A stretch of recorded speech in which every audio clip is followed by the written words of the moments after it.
স্বৈরাচারী সরকারের আন্দোলনে গণ অভ্যুত্থানে এই দেশ থেকে বিতাড়িত হয়েছে। আপনাদের আন্দোলনের ফসল 16 বছর আজকে যারা এই জুলাই আগস্টের আন্দোলনের ফসল ঘরে নিয়ে যাওয়ার চেষ্টা করছে, আমরা এই জাতীয়তাবাদী দল বিএনপির ভারপ্রাপ্ত চেয়ারম্যান জনাব তারেক রহমানের নির্দেশে গত 16 বছর রাজপথে থেকে এই আন্দোলনের ফসল, আজকে আন্দোলনের মহানায়ক হলো বিএনপির ভারপ্রাপ্ত চেয়ারম্যান জনাব তারেক রহমান। এই আন্দোলনের ফসল একমাত্র বিএনপির ভারপ্রাপ্ত চেয়ারম্যান জনাব তারেক রহমান। কারণ এই 16 বছর নিপীড়ন, নির্যাতন, খুনের শিকার হয়েছে অসংখ্য নেতাকর্মীরা। অসংখ্য নেতাকর্মী খুনের শিকার হয়েও রাজপথে থেকে এই দলটি করেছে। এই উত্তরা পশ্চিম এই কথা শোনো বসো।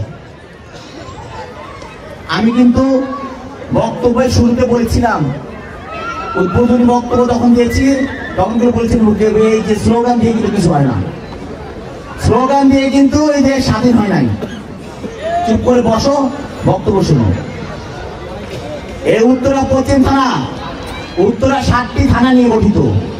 ঢাকা 18 আসন, যে 18 আসন থেকে এসএম জাহাঙ্গীর ভাই, যে আমাদের সাবেক মহানগর বিএনপি যুগ্ম বর্তমান বিএনপি যুগ্ম এবং সাবেক ঢাকা মহানগর দলের সভাপতি দায়িত্ব পালন করেছে, সেক্রেটারি দায়িত্ব পালন করেছে। তিনি 18 আসন থেকে নির্বাচন করেছে 7টি থানা নিয়ে। এই 7টি থানা যখন পার্টি অফিস নয়া পল্টন কেন্দ্রিক যায়, তখন কিন্তু আমরা যদি যাই 1 ঘন্টা আগে রওনা দিই, এই উত্তরা 7টা থানা কিন্তু 3 ঘন্টা আগে রওনা দিতে হয়। তাহলে আপনাদের পরিশ্রম কিন্তু আমাদের থেকে বেশি। আমরা যখন আপনাদের উত্তরায় আন্দোলন করতে এসেছিলাম, ওই যে 30 আগস্ট অবস্থান কর্মসূচি ঘোষণা করেছিল বিএনপির ভারপ্রাপ্ত চেয়ারম্যান জনাব তারেক রহমান, কেউ কিন্তু ভয়েও রাজপথে নামে নাই। নেমেছে? নামে নাই। আমি মিরপুর থেকে এসে আব্দুল্লাহপুর একটা বাস ব্যারিকেড দিয়েছি, বিএনএস সেন্টারের সামনে 2টা বাস ব্যারিকেড দিয়েছি মাত্র 15 জন নিয়ে। আমি তখন মহানগরের টিম লিডার যুগ্ম আহ্বায়ক ছিলাম, সাবেক কমিটি। অনেককে পাই নাই।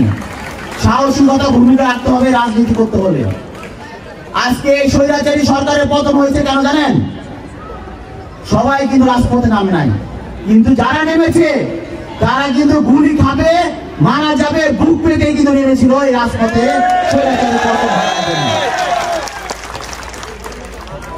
এবং অনেকে কিন্তু দলের কথা চিন্তা করে, দেশের কথা চিন্তা করেছে। সবার আগে কি? সবার আগে বাংলাদেশ, সবার আগে বাংলাদেশ।